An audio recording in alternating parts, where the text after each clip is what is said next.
आज शेष तारीख शीघ्र जातु बैंक नहेले आसबनी सुभद्रा टंका। हेलो व्यूअर्स नमस्कार, मो कहले स्वागत करुच्ची पीके 789 यूट्यूब चैनल। प्रथम थर पर आम चैनल को विजिट कर लाइक शेयर सब्सक्राइब करेंगे, पाखरी थी बेल आइकन देवे ऑल नोटिफिकेशन ऑन करेंगे जहाँफल नुआ नुआ वीडियो पाइपर।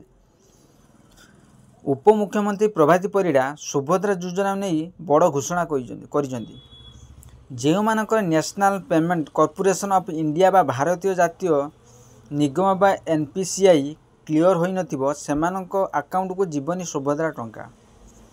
तेणु यह कराइबा जरूरी। बैंक रे एने स्वतंत्र व्यवस्था करा जायछि।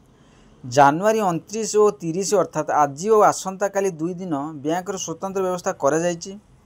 आज हेउछि ताहार डेडलाइन। सुभद्रा पय आवेदन करिथिबा हिताधिकारी निज बैंक को जाई एनपीसीआई क्लियर करि परिबे। जेउ मानकर एनपीसीआई क्लियर करिवा पय बैंक रु फोन जाइछि सेमाने निज निज बैंक शाखा को जाई एनपीसीआई क्लियर करि परिबे।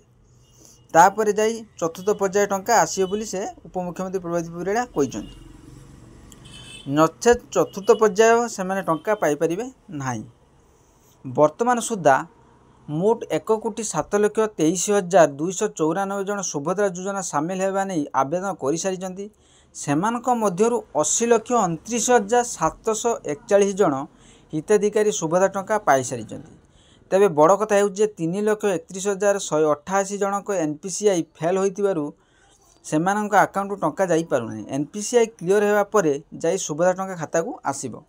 नचेत चतुर्थ पर्याय टंका हिताधिकारी सुभद्रा टंका पाई परिबे नाही बोली से कहिसंती। आज डेडलाइन थिबारु तुरंत बैंक जाई कराई नेबाकू पड़िबो। हिताधिकारी को बैंक रो फोन जाइछि सेमाने 30 तारीख अर्थात आज भितर बैंक को जाई एनपीसीआई क्लियर करि परिबे। या पर जाई सेमाना अकाउंट सुभद्रा टंका आसीबो। तेणु आशा करी वीडियोटी भल लागिले लाइक शेयर सब्सक्राइब करिवे, बेल आइकन देबे।